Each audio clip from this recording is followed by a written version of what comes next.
Hey, what's going on, everyone? Today we're going to talk about how to make the TrackBuddy head tracking unit. So my plan is to go through this from beginning to end with all the components, the 3D printing, everything, kind of just showcasing how it's made. Now this is going to be a slightly different version than the original version I made the first time around. So my plan today is to design something with two buttons instead of one. So previously I had one button that would act as like a tear.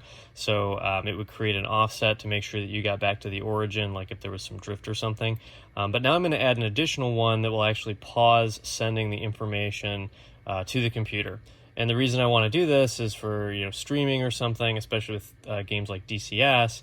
If you do an external view and you look at like try to look at some aircraft, if you're moving your head at all, the camera will move. I don't really want that when I'm looking at external views, so we're gonna make a little update to this. So to do this, you're gonna need a so this is a Pro Micro, an Arduino Pro Micro. I picked this up off of Amazon, but you can buy this pretty much anywhere that microcontrollers are sold usually.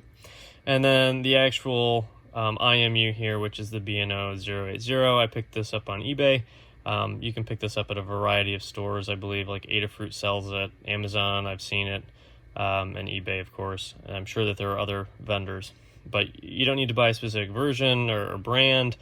Just make sure you get the 08X, so that it'll either be a 085, which is the upgraded one, or the 080. I think the original TrackBuddy has a 080, and it works just fine. So beyond that, the other two things are buttons. So I'm just using some 6x6 by, I think this is 11 or 10 momentary push buttons. So you'll need two of them if you want both the tearing feature and the pause feature.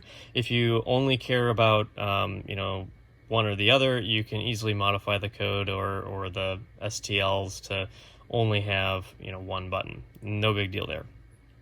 So to get started, we're just going to get some wire, cut it up, and start attaching things.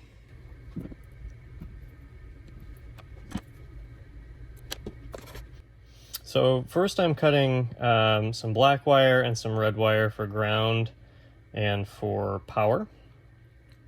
I'll actually end up needing more than one ground, and one will need to be long.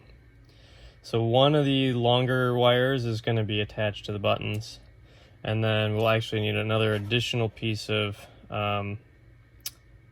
wire here for ground to link the two buttons together. So just cut those out, and then I will use some colored wire. So I'll do some blue here, and then some, I guess, yellow. Doesn't really matter what color you use. But these are going to be for data. So this is going to attach to the SDA and SCL pins of the BNO080.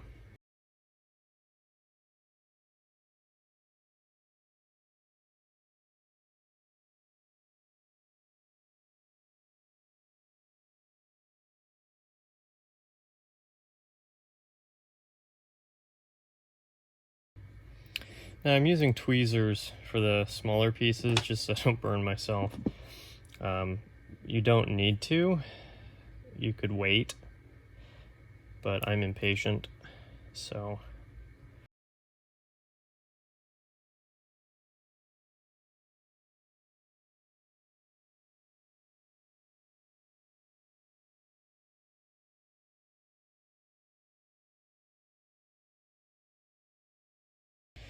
All right, so next we're gonna hook up our buttons.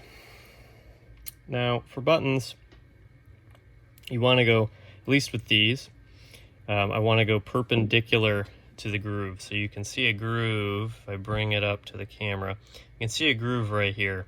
If you go, you wanna kinda go across the groove. So with these particular ones, the current will flow from this pin to this pin, and then there's a duplicate on this side from this pin to this pin. If you cut it the other way, you'll be really sad because your buttons won't work. So I'm just going to cut off one side of these since I don't need them.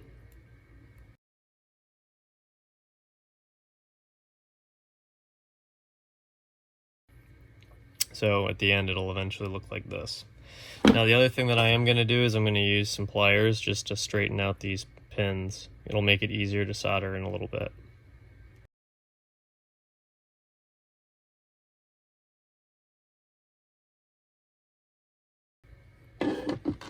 Alright, next we're going to put a little solder onto our pins. It'll make it easier to connect the wires.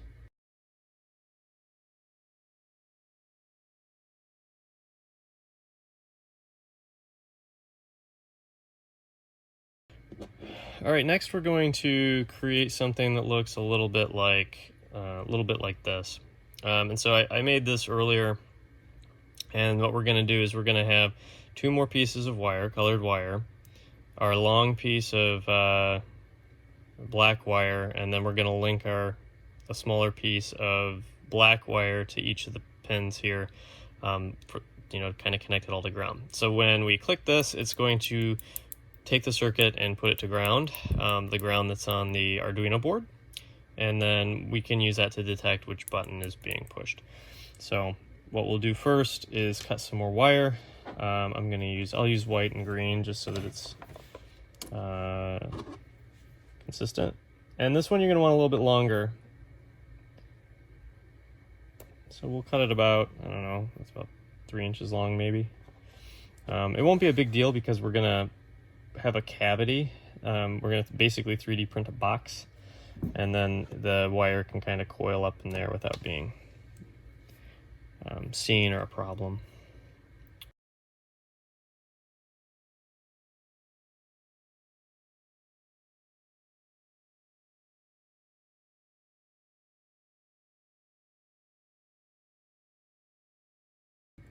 So the good news is this isn't really a very complicated build, nor is the code very complicated. It could probably be complicated, but one of the cool things about the BNO080 is that it actually does a lot of the work for you. You can get your yaw, pitch, and roll almost directly off the board, so you don't even have to try to come up with the Euler angles or really anything yourself. It's all just there for you. All right, so now that we cut our wires, let's connect our ground first. Highly recommend that when you're doing this, you wear some. I'm wearing some goggles, but also to use tweezers or some other form of protection, because if you're not careful, you can burn yourself. All right, so we've got that piece on, and now we need to put on the smaller piece. So we're going to do the same thing, only different, as my father would say. All right, so what we'll do here, do this. We'll use the helping hands to kind of hold the wire in place just in case it moves. Sometimes they do move.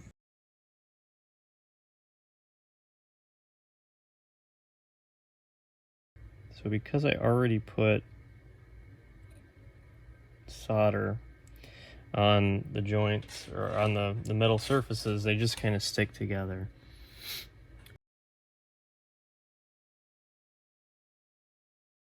Now we're going to put our colored wire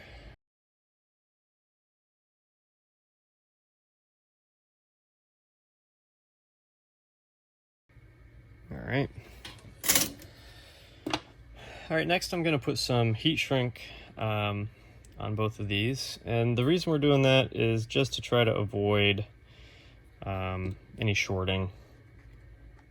So what we'll do is we'll use a smaller piece of heat shrink for the one, and then we'll use a slightly wider one. We'll cut it. So if I need about, I'd say about that much. I try not to put way too much on, because it'll make the wire very firm. It'll be very hard to move and get it to conform to what you want.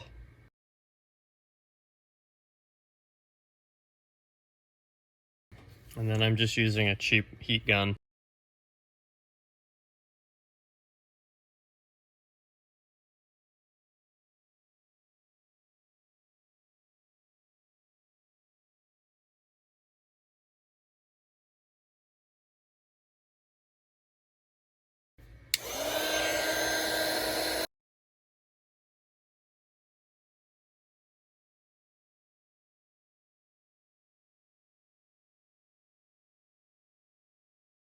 All right, next we're gonna do the same thing on the other side.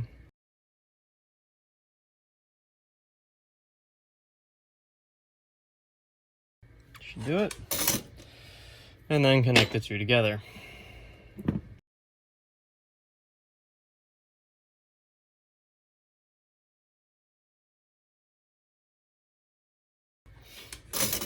Oh, you know what? Before I forget, since I just made that mistake, make sure you put the tubing on before you try to solder it. Otherwise, you won't have the opportunity later. So don't be me.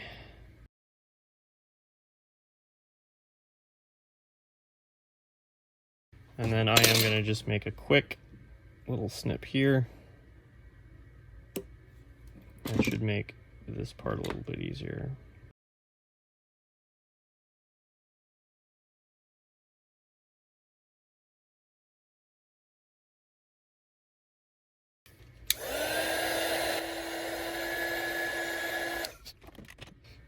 And then a small piece for the white wire as well.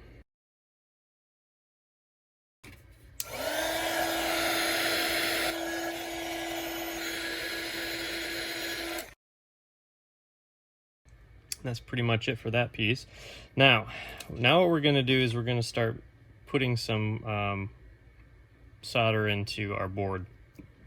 So this is a board I had laying around. It was used in a different project. It looks like the 9-pin got damaged during that project, so I'm actually going to put my wires into 8 and 10. But the code that's on GitHub is going to be 9 and 10. But don't let that you know, fool you or surprise you. It's just that, you know, I have this board laying around and it still works, so let's use it.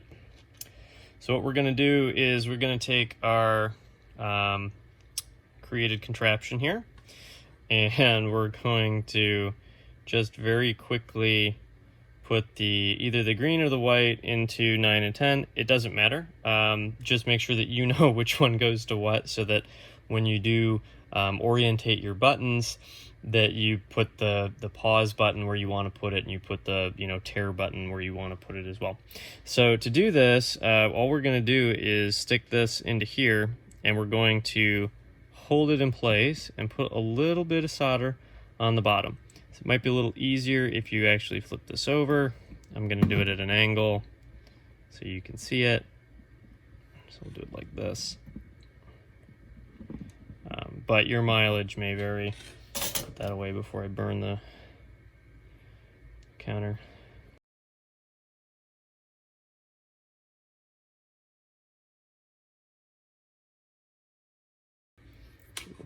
This is always my favorite part. So if you do decide to get into soldering, I really recommend a better set of helping hands than this. I think these were like $10 on Amazon.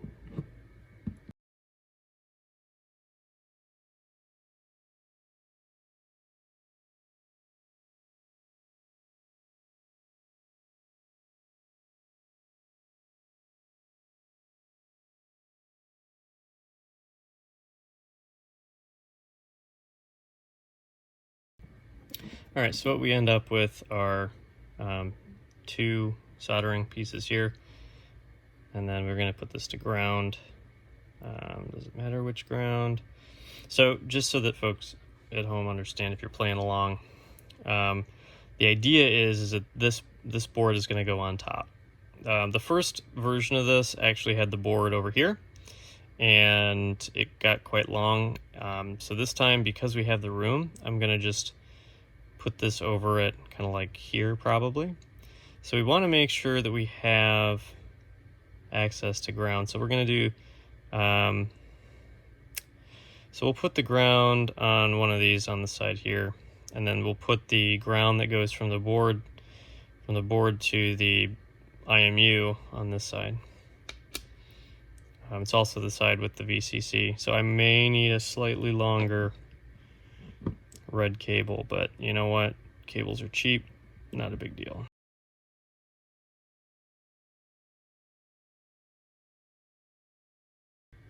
All I'm doing to solder it in here is putting a little bit of solder right on where the pad is and letting it kind of soak its way in there to hit the wire. So once you've done that, you'll notice it's, you know, firm on there. That's a good sign. Now the other thing you can do if you do get too much solder on here is you can just take some snips and go and snip it off a little bit so that it'll lay a little bit flatter. Other than that, not a big deal. All right, next we're going to wire this thing up. So I like to start this. There's a couple of different ways that you could do this. You could either put it on the board first, the IMU first, or the board first, the Pro Micro. I'm going to put it on the Pro Micro first. I may live to regret that, but we're going to do that to start with and see how it goes. I'm going to put my blue wire on 2, my yellow wire on 3, so this and this. So the Pro Micro uses the SDA for pin 2 and the SCL for pin 3. You need to remember that, and you need to use the SDA and SCL pins. This is because this is necessary for the communication to to the IMU. If you don't do this, the IMU will not connect.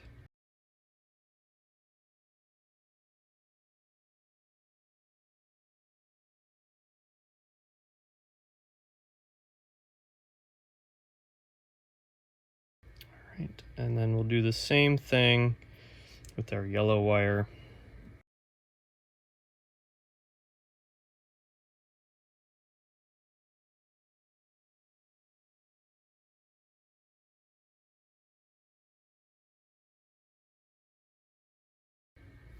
So there is a ground on the side of the VCC.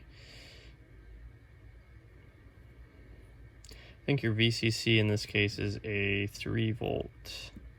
It may be a 5. It doesn't matter with the B&O 080. It has a it'll step down 3 volts or 5 volts to 3 volts. If you do that.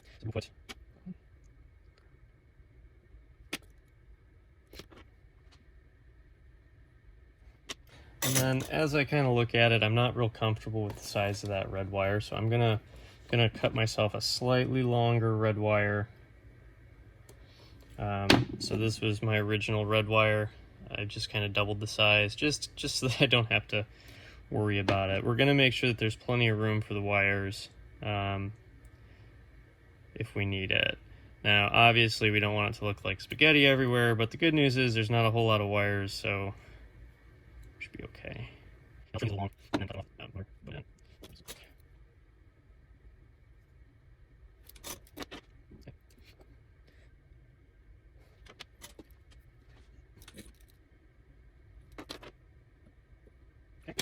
And then we'll just access, make sure it's nice joint. Just pretty good. Just more. Yeah, I know that's sorry.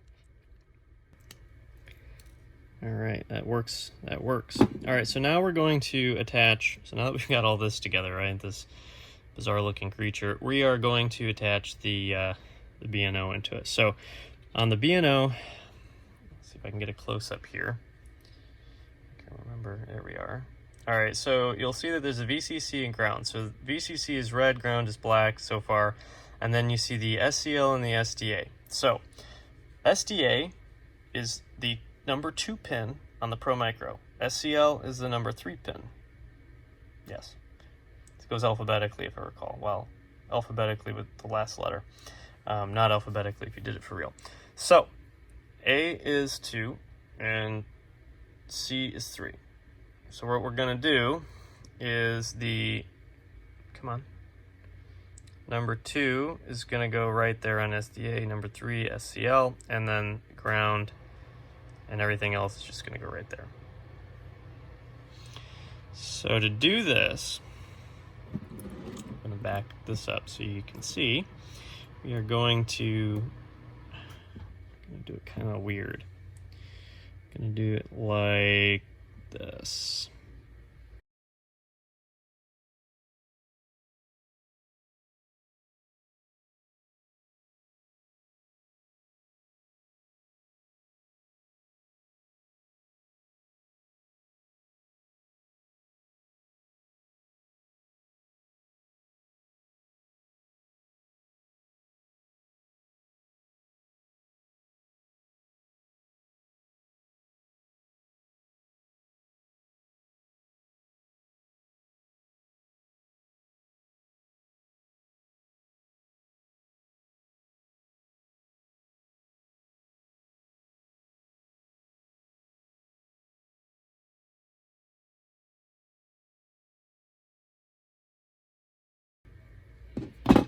Now we're going to cut the tops of this off just so that everything is nice and clean.